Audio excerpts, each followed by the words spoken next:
All right. So today we are going to start with probability. Probability का introduction देखेंगे और coins problems को discuss करेंगे। Coins problem के अंदर हम लोग जो है ना वो सिंगल पॉइंट को भी डिस्कस करेंगे और डबल टू कॉइंस को भी डिस्कस करेंगे और अगर मौका लगा तो थ्री कॉइंस को भी इंशाल्लाह डिस्कस करेंगे। पहले तो समझ लेते हैं कि व्हाट इज प्रोबेबिलिटी। प्रोबेबिलिटी के बारे में आपको पता होगा, चांस को बोलते हैं। जैसे हम लोग नॉर्मल जिंदगी में पूछते हैं कि पाकिस्तान और इंडिया का मैच हो रहा है तो कितना परसेंट चांस है कि पाकिस्तान जीतेगा या फिर इंडिया जीतेगा, या फिर मौसम के एतबार से मिसाल के तौर पर अगर क्लाउडी मौसम हो रहा हो तो हम ये पूछते हैं कि यार कितने परसेंट चांस है। या आप एक्यू वेदर पर चले जाएं या फिर आप कोई खबरनामा देख लीजिए तो उसमें बता रहे होते हैं कि कितने परसेंट चांस है कि बारिश हो जाएगी या फिर नहीं होगी।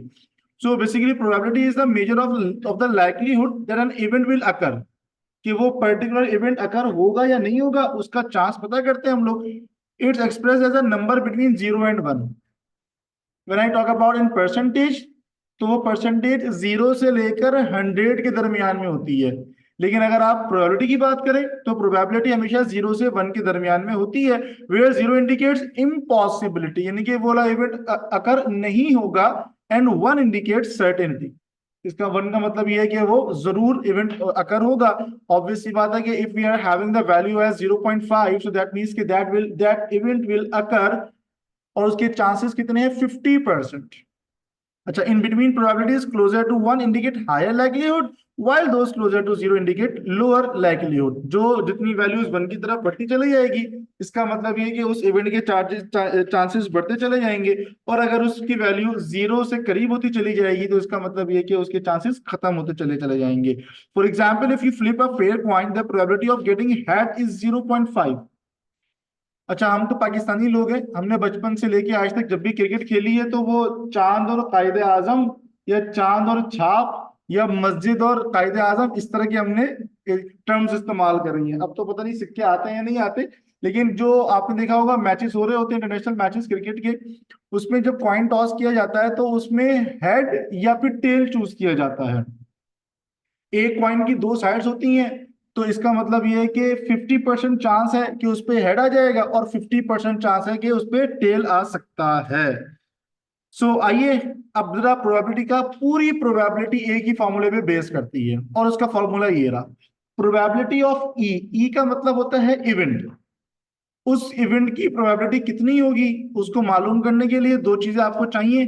अपॉन में लिखा हुआ है एन ऑफ एस। एस का मतलब होता है सैंपल स्पेस। एस का मतलब है सैंपल स्पेस। सैंपल स्पेस का मतलब होता है ऑल पॉसिबल आउटकम्स। ठीक है जी, मिसाल के तौर पर अगर मैं कॉइन की बात करूं, अगर मैं एक कॉइन को टॉस करूं तो कितने पॉसिबल आउटकम्स हैं? ओनली टू, या तो हेड आएगा या फिर टेल आएगा। इसी तरीके से अगर मैं मिसाल के तौर पर डाइस की बात करूं, लूडो खेलते हुए जिसको उर्दू में छक्का बोलते हैं, और तो उस डाइस को अगर मैं रोल करूं तो कितनी पॉसिबिलिटीज है? 6 पॉसिबिलिटीज है। या तो 1 आएगा, 2, 3, 4, 5, 6, इनमें से ही कोई एक डिजिट आ सकता है, तो उसके लिए उसका जो सैंपल स्पेस होगा दैट विल बी 6। इसी तरीके से अगर मैं जो वो ताश के पत्ते होते हैं जिनको हम लोग कार्ड्स बोलते हैं, अगर मैं उसके सैंपल स्पेस की बात करूं so I will be having 52 cards. तो 52 में से मैं कोई एक कार्ड सिलेक्ट कर सकता हूं। बहर उसके बारे में इंशाल्लाह अगले लेक्चर में डिस्कस करेंगे। And what is n of E? N of E का मतलब ये है कि फेवरेबल इवेंट, मुझे चाहिए क्या, that is called n of E. आए अब जरा पहले कुछ बुनियादी सवाल के ऊपर डिस्कशन करते हैं, फिर इंशाल्लाह सिंगल पॉइंट और डबल पॉइंट के ऊपर बात करेंगे। मिसाल के तौर पर मेरे पास सवाल है, अ bag contain a red, a yellow and a blue marble. What is the probability of picking a red marble? मिसाल के तौर पर मेरे पास एक बैग है, उसमें 3 किस्म के मार्बल्स मौजूद हैं। एक लाल कलर का है, एक येलो कलर का है और एक ब्लू कलर का मार्बल है। अब मैं सवाल को आगे पढ़ने से पहले अपने दिमाग में ये सोच लेता हूं कि इसका सैंपल स्पेस क्या होगा, तो जवाब मिलेगा 3, क्योंकि 3 मार्बल्स है मेरे पास। अब फेवरेबल आउटकम क्या है मेरा? What is the probability of picking a red marble? तो क्या प्रोबेबिलिटी है कि जो मार्बल मैं चूज करूं वो रेड कलर का हो? अब सवाल ही पैदा होता है कि रेड कलर के मार्बल्स हैं कितने मेरे पास? वो है एक। तो आप देख लीजिए कि मेरे पास जो सैंपल स्पेस था वो 3 था, मैंने नीचे लिख दिया, और मेरा जो फेवरेबल आउटकम था that was the red marble. तो रेड मार्बल कितने थे मेरे पास? 1। तो मेरे पास जवाब आ जाएगा 1/3, it will be approximately equal to 0.333। Moving forward, अगला सवाल है, a basket contains 2 white balls and 2 black balls. मैं सवाल को आगे नहीं पढ़ रहा, अपने ध्यान में लेकर आ जाइए कि what is gonna be the sample space. मेरे पास टोटल कितनी बॉल्स होंगी? 2 व्हाइट है और 2 ब्लैक, तो कुल मिलाए कितनी हो गई? 4। सो a basket contains 2 white balls and 2 black balls. What is the probability of drawing 2 black balls? क्या प्रोबेबिलिटी है कि मैं जब मैं दोनों बॉल्स को चूज करूं तो वो दोनों ब्लैक ही हूं? ठीक है जी। तो समझ में ये आ गया कि आई will be having 4 sample space, यानी कि हो सकता है कि मैं चूज करूं तो दोनों व्हाइट हूं, हो सकता है मैं चूज करूं तो पहली व्हाइट और दूसरी ब्लैक हो, या हो सकता है कि पहली ब्लैक दूसरी व्हाइट हो, या हो सकता है कि दोनों ही ब्लैक। ये मेरे पास सैंपल स्पेस आ गई, ऑल पॉसिबल आउटकम्स। अच्छा, अब मेरा जो फेवरेबल आउटकम था वो क्या था? What is the probability of drawing 2 black balls? दोनों ब्लैक बॉल्स होनी चाहिए, और दोनों ब्लैक बॉल्स होने की प्रोबेबिलिटी, फेवरेबल इवेंट कितना है? वो 1 है। तो इस तरीके से मेरा जो सैंपल स्पेस था वो 4 था, और मेरा जो फेवरेबल आउटकम था वो एक ही पॉसिबिलिटी थी। That's why the answer is 1/4। So let's start the single coin. Single coin is quite simple. हम सबको पता है कि एक कॉइन में, अगर मैं एक कॉइन का सैंपल स्पेस निकालने की कोशिश करूं तो वो कितना निकलेगा? 2। क्योंकि उसमें 2 ही पॉसिबिलिटीज है, या तो हेड आएगा या फिर टेल आएगा उसके अंदर। अब मेरे पास सवाल है कि what is the probability of getting heads when flipping a fair coin. अगर मैं एक कॉइन को टॉस करूं तो क्या प्रोबेबिलिटी है कि उस पे हेड आ जाए? तो देखें जी, सैंपल स्पेस कितना है मेरे पास? 2। और हेड आने की फेवरेबल इवेंट कितना है? कितनी मरतबा पॉसिबल है कि हेड आ जाए? 1। सो that becomes 1/2, which means 0.5। Fine. Moving forward, if you flip a fair coin once, what is the probability of getting tails? मेरे पास एक कॉइन है तो सैंपल स्पेस कितना हो जाएगा? 2। और टेल आने की पॉसिबिलिटी कितनी है? 1। सो that becomes 1/2, which means 0.5। Moving forward towards the 2 coins. अब अगर मैं 2 कॉइन्स को टॉस करूं, या कभी कभार सवाल ऐसे भी पूछा जाता है कि एक ही कॉइन को 2 मरतबा टॉस किया जाए, both make the same sense, एक ही बात है, तो क्या क्या पॉसिबिलिटीज हैं? अगर मैं 2 कॉइन्स को टॉस करूं तो हो सकता है कि पहले में हेड आए, दूसरे में भी हेड आ जाए, या हो सकता है कि पहले में हेड दूसरे में टेल आ जाए, या फिर पहले में टेल और दूसरे में हेड आ जाए, या हो सकता है कि दोनों में ही टेल आ जाए। पांचवा कोई आउटकम पॉसिबल नहीं है। ठीक है जी। अब वो पाकिस्तानी कोई बच्चा हो सकता है, वो बोलेगा सर अगर कॉइन बीच में खड़ा हो जाए, ठीक है। अब यार उसका कोई इलाज हमारे पास नहीं है। तो उमूमी तौर पे फेयर कॉइन अगर हमारे पास हो 2, तो उसमें ये 4 ही पॉसिबल आउटकम्स आ सकते हैं। अब आए देखते हैं कि इसके हिसाब से सवाल क्या मौजूद है हमारे पास। पहला सवाल है कि if a coin is tossed 2 times, एक कॉइन को 2 मरतबा टॉस किया गया है, तो आपको और मुझे पता है कि मेरे पास जो सैंपल स्पेस है वो कितना हो जाएगा? 4। अब मेरा जो फेवरेबल इवेंट है वो क्या है? What is the probability of getting 2 heads? दोनों हेड आ जाए, इसकी प्रोबेबिलिटी मेरे पास कितनी है? 1। So 1/4 becomes 0.25। Fine. Moving forward, अगला सवाल है मेरे पास, if a coin is toss twice, again से वही सवाल आ गया है, तो मेरे पास जो सैंपल स्पेस बनेगा वो कितना होगा? 4। अब की बार मेरा जो फेवरेबल इवेंट है वो क्या है? What is the probability of getting exactly 1 head? एक हेड होना चाहिए, ना एक से कम ना एक से ज्यादा। तो इसके लिए पॉसिबल आउटकम्स कितने हो सकते हैं? 2।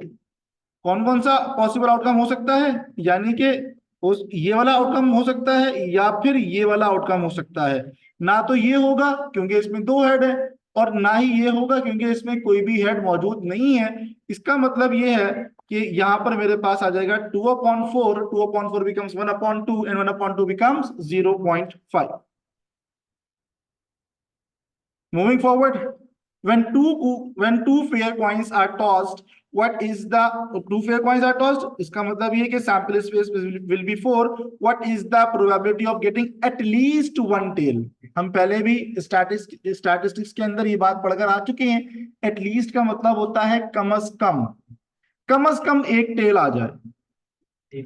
कम से कम एक टेल का मतलब ये है कि हमारे पास फेवरेबल इवेंट कौन कौन से होंगे, 3 होंगे। इसका मतलब ये कि कौन सा एक एलिमिनेट हो गया, हेड हेड वाला, ये वाला इवेंट एलिमिनेट हो गया, बाकी बचे 3, so that becomes 3/4 which is equals to 0.75। इस सवाल का बात समझिए, देखिए जी हमारे पास जो पॉसिबिलिटीज थी वो ये थी। हो सकता है कि दोनों हेड हो सकता है कि पहला हेड और दूसरा टेल हो सकता है कि पहला टेल और अगला हेड और हो सकता है कि हमारे पास दोनों ही टेल हो। अब हमसे सवाल में कहा गया what is the probability of getting at least one tail, कम से कम एक टेल होनी चाहिए। क्या इसमें एक टेल है पहले वाले में? नहीं। इसका मतलब ये कि ये मेरे फेवरेबल इवेंट का हिस्सा नहीं है। क्या इसमें कम से कम एक टेल है? यस, तो ये मेरा हिस्सा होगा इवेंट का। क्या इसमें कम से कम एक टेल है? यस, ये भी मेरे इवेंट का हिस्सा होगा। क्या इसमें कम से कम एक टेल है? हाँ है। 2 टेल्स का मतलब कम से कम एक तो आ रहा है। तो यहां से मेरे पास 3 पॉसिबिलिटीज बन गई, that's why this is 3/4। Alright, so इस सवाल में कहता है if two fair coins are tossed, again जो मेरे पास सैंपल स्पेस है वो कितना हो जाएगा, 4। What is the probability of getting the same outcome on both coins? Same outcome से मुराद ये है कि अगर पहले पे हेड आया तो दूसरे पे भी हेड हो, अगर पहले पे टेल आया तो दूसरे पे टेल हो।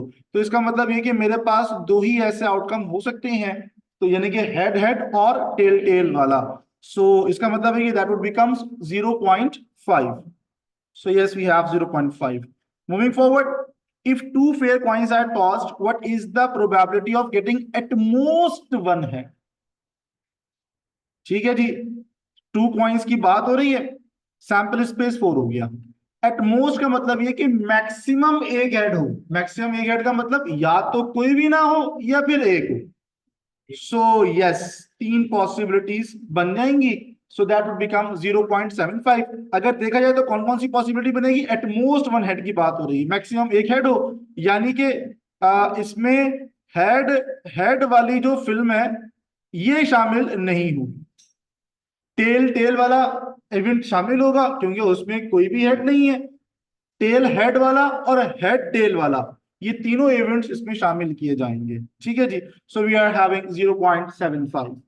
Moving forward, 2 fair coins are tossed, what is the probability of getting at most 2 heads? Maximum 2 heads हों, तो again sample space will be 4।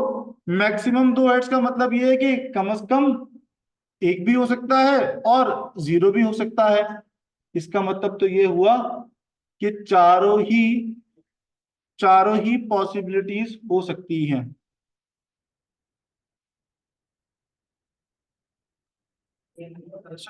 गलत लिखा होता, the correct answer is actually 1।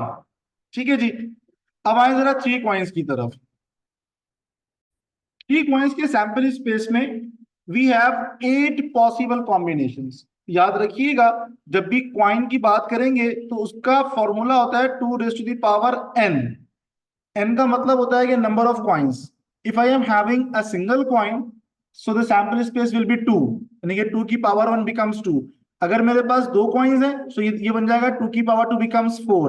अगर ये 3 कॉइन्स हैं सो that becomes 2 raised to the power 3 becomes 8 coins. ठीक है जी, यहाँ पर 8 पॉसिबल कॉम्बिनेशन है मेरे पास, हेड हेड हेड से लेकर टेल टेल टेल तक।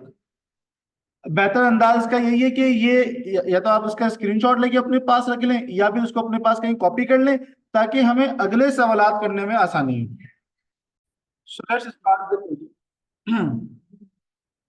पहला सवाल है what is the probability of getting exactly 2 heads when 3 fair coins are tossed?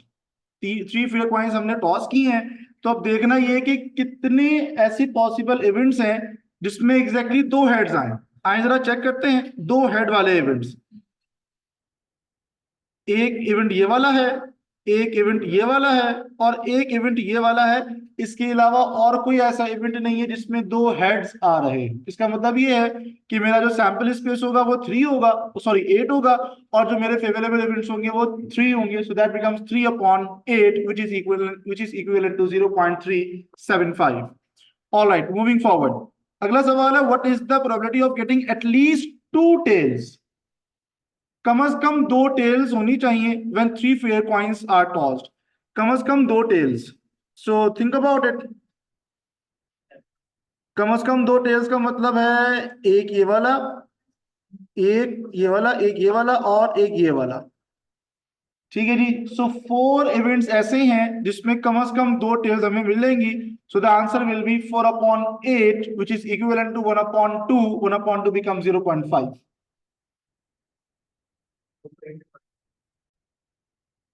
Moving forward towards question number 3, what is the probability of getting at most maximum one head when three fair coins are tossed? At most one head, maximum एक head आना चाहिए। Check कर लेते हैं। कम से कम एक head. सो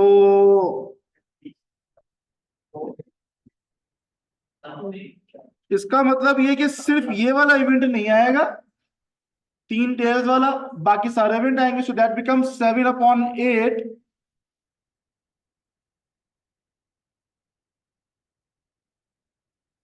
अच्छा, मैं कुछ करेक्शन कर गया हूँ। अच्छा ये देखिए, एटमोस्ट वन हेड का मतलब है मैक्सिमम एक हेड होना चाहिए। मैंने एटलीस्ट कर दिया था। सो उसमें 4, 6, 7 और 8, जिसमें मैक्सिमम एक हेड आएगा। इसमें एक हेड है, इसमें भी एक हेड है, इसमें भी एक हेड है, और इसमें कोई भी हेड मौजूद नहीं है।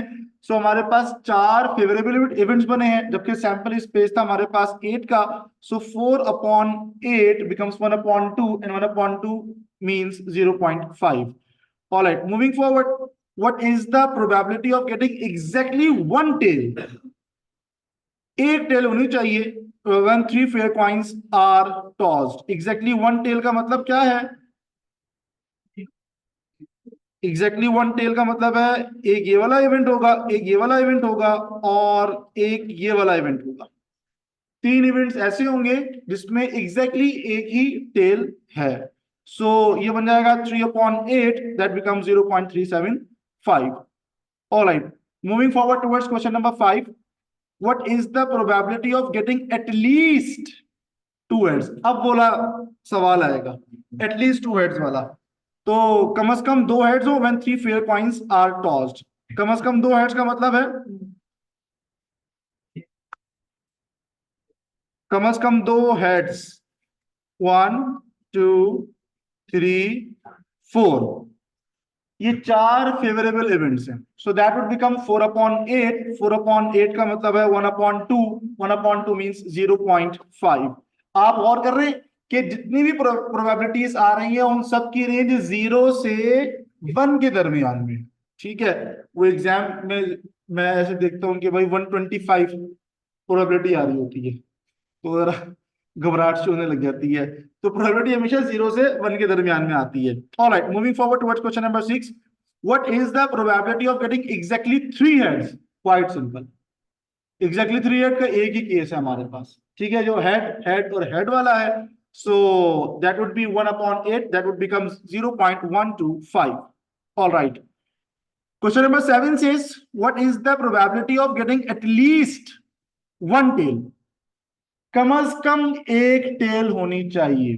अब आप लोग होशियार हो चुके हैं, आपको समझ में आ गया होगा कि 7/8, और इसमें से कौन सा वाला इवेंट माइनस हो जाएगा? हेड हेड और हेड वाला। ठीक है जी। So that would become 7/8 which means 0.875। Alright, what is the probability of getting at most one tail? ये सवाल अभी हम लोगों ने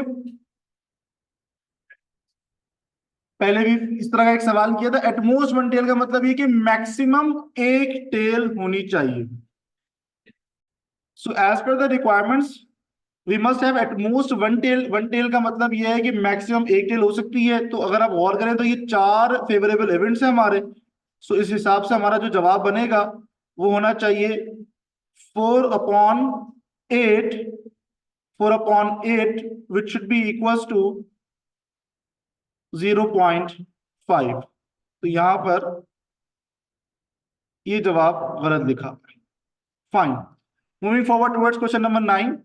what is the probability of getting exactly two tails? Exactly two tails के लिए अगेन आप चले जाएं सैंपल स्पेस की तरफ। सो सैंपल स्पेस में आपको दिखेगा एग्जैक्टली टू टेल्स में ये शामिल है, ये शामिल है और ये शामिल है। तो इसका मतलब ये कि फेवरेबल इवेंट्स हमारे पास 3 है और सैंपल स्पेस हमारे पास 8 था। सो the answer will B 3/8 which means 0.375। Fine. Moving forward toward the last question from this 3 coins. What is the probability of getting at most 2 heads? Maximum 2 head. तो obvious सी बात है कि इसमें एक इवेंट जो है वो माइनस कर दिया जाएगा, यानी कि कौन सा वाला, जिसमें तीनों हेड्स होंगे। ठीक है जी, वो वाला इवेंट माइनस कर दिया जाएगा, बाकी सारे के सारे इवेंट्स काउंट किए जाएंगे।